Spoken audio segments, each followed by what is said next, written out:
All right, I see people use straps wrong every day, and smart people and people who've used straps for a living for a long time, they still do it wrong in some applications, particularly when they're trying to lash two things of a small diameter, or when they're trying to lash something to the flatbed of a trailer or the top of the truck.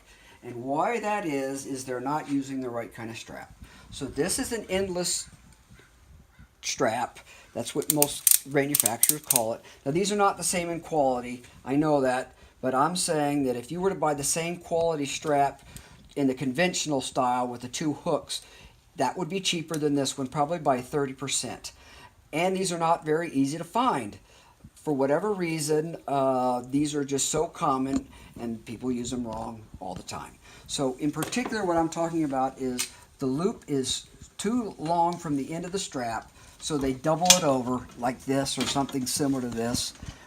And then when they tighten it down, they're not getting nearly as tight as they can, because the width of the hoop or the curl in the flat wrap or whatever is tightening all the wrong places. So some of it's loose and some of it's tight. That creates a hot spot. So it's not really secure, and once it shakes around, it'll become loose. And if there's a jolt on it, it'll break there. So this is just wrong. And so that's why you use the endless strap. And that means you only have to, it can go down in diameter, whatever you're lashing, down to only the width of the ratchet mechanism. And by that, I'm showing you here, if I can do this correctly and quickly, because I don't want my video to be very long. You take it just like you do a normal strap. There are no hooks, so it goes from one end back through itself. And if I curl it, that's only because I'm in a hurry. It's not because I would never do it that way. So, you know, I'm not doing it that way because that's not, there we go. So, when I tighten here,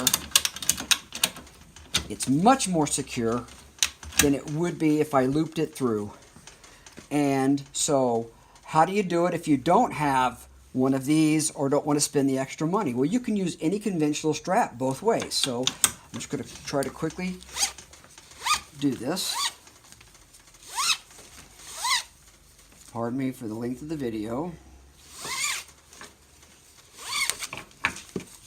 I stumbled across this myself one time, and I thought I was the smartest man on the planet, which of course I'm not, but still, it's the better way of doing it.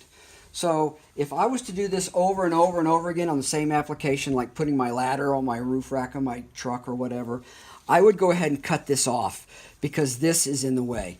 But if I'm only doing this once or twice and I still need to use this as a conventional strap, I'm just going to dangle it out of the way. So you take your running end of the other hook, of the hook end, the long end, and you just run it up through the same place that the short hook is.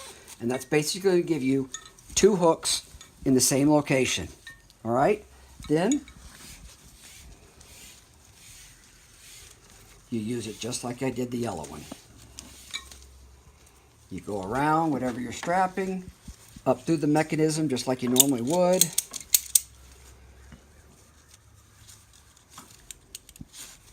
Back through. And pull it on through.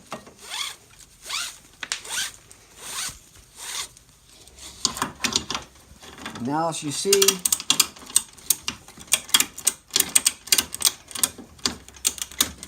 again, I would not let it wrinkle like that. This is just to keep the video short. But now I'm back to being able to use the diameter of the ratchet as the smallest thing I could lash together. And so these just dangle. These dangle, they're out of the way. But no matter how much shaking goes on or any stress you put on it, it's going to be a lot more tight than if you try to wrap that around in a loop.